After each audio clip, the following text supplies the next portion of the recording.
చేతి వంట. అమ్మ చేతి వంటలో ఈరోజు ఎంతో టేస్టీగా ఈజీగా అయిపోయే రిబ్బన్ పకోడా ఎలా తయారు చేసుకోవాలో చూద్దాం.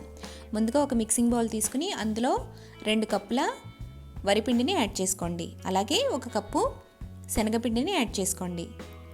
అందులో ఇప్పుడు 2 టీ స్పూన్ల వాముని కూడా యాడ్ చేసుకోండి. అలాగే 1/2 టీ స్పూన్ పసుపు, టేస్ట్కి తగ్గట్టు సాల్ట్, 1/2 టీ స్పూన్ కారం యాడ్ చేసుకోండి.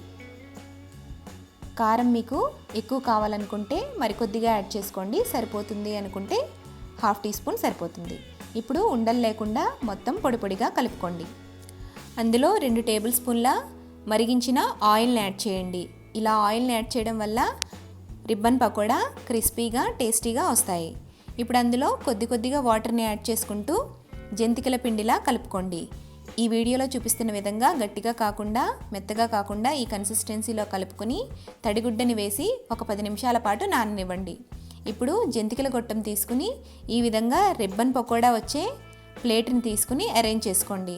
ఇప్పుడు జంతికల గొట్టానికి వాటర్ని కానీ లేదా ఆయిల్ని కానీ అప్లై చేసుకోండి. అప్లై చేసుకున్న తర్వాత పిండి ముద్దల్ని తీసుకుని ఇందులో కూరుకోండి. ఇలా కూరుకున్న తర్వాత డీప్ ఫ్రైకి ఆయిల్ పెట్టుకుని ఆయిల్ బాగా హీట్ అయిన తర్వాత మంటని మీడియం ఫ్లేమ్లో పెట్టుకుని ఈ రిబ్బన్ పకోడాని వేసుకుని వేయించుకోండి. ఇదే విధంగా పిండి మొత్తాన్ని రిబ్బన్ పకోడా లాగా ఆయిల్లో వేసుకుని డీప్ ఫ్రై చేసుకోండి. గరిటెతో అటు ఇటు తిప్పుకుంటూ ఈవెన్గా వేగేటట్టు వేయించుకోండి. ఈ పకోడా ఈ విధంగా మంచి గోల్డెన్ కలర్ వచ్చిన తర్వాత సర్వింగ్ ప్లేట్లోకి తీసుకుని సర్వ్ చేసుకోండి.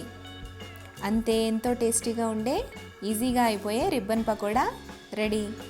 ఈ రిబ్బన్ పకోడాని అప్పటికప్పుడు పిల్లల కోసం ప్రిపేర్ చేసుకుని సర్వ్ చేసుకోవచ్చు. ఈ వీడియో కనుక మీకు నచ్చినట్లయితే లైక్ చేయండి, షేర్ చేయండి. మరిన్ని రెసిపీల కోసం ఈ ఛానల్ని సబ్స్క్రైబ్ చేయండి.